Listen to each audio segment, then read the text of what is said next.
Now, one character I want to make sure that you spend some time really reading about in Chapter 4 is that opening travel narrative, that opening saga of the amazing character forever known as Qin Shihuangdi, the first emperor of China, reigning from around 221 BCE to 200 BCE. No surviving image of him himself survives, but that doesn't mean he didn't leave a legacy of artistic works. So check out a few of these things I wanted to highlight that our textbook talks about a little bit, but I want to expand on just in a very few minutes, just to really show some of this historical element and the amazing artifacts that come out of the reign of Shihuangdi. So in that there's no surviving imagery of Shihuangdi himself, that doesn't mean there's not amazing representations. Like this 18th century wonderful depiction of what was thought about Shihuangdi's rule by 18th century Confucian scholars and leaders of the time.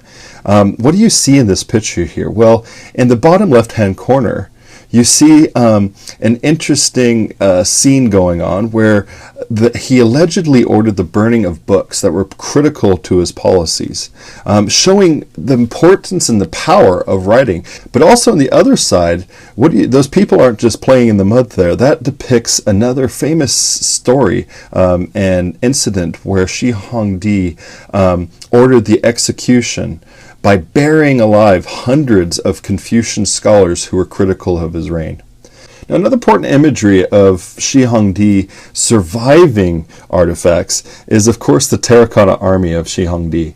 Now, this is an amazing underground world that emerged only recently in the past decades, really.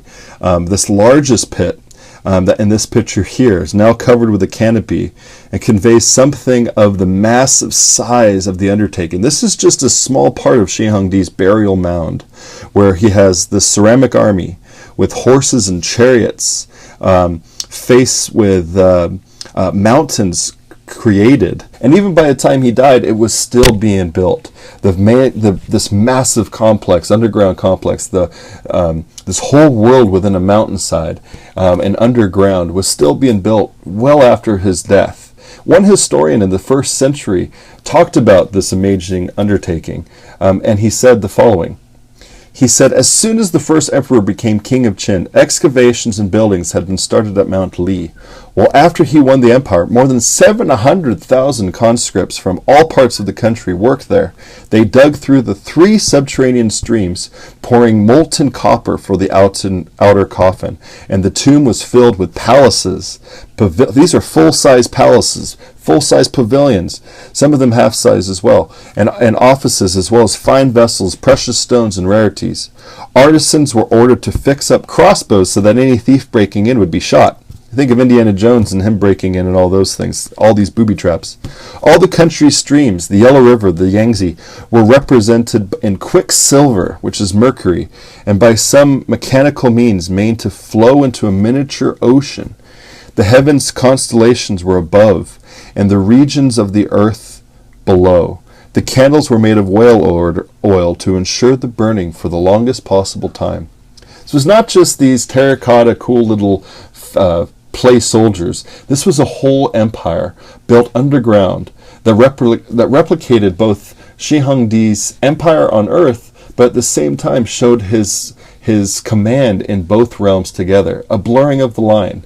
Now, an important part of this as well is that Shihuangdi's tomb showed this culture of where the living and the dead formed one culture. The deceased, the living, all formed one parallel society, complete with walls, palaces, cemeteries, demons, spirits, soldiers, administrators, entertainers, calendars, texts, luxurious objects. The tomb was filled with these things, but also his life was filled with these things. It surrounded them in life and death.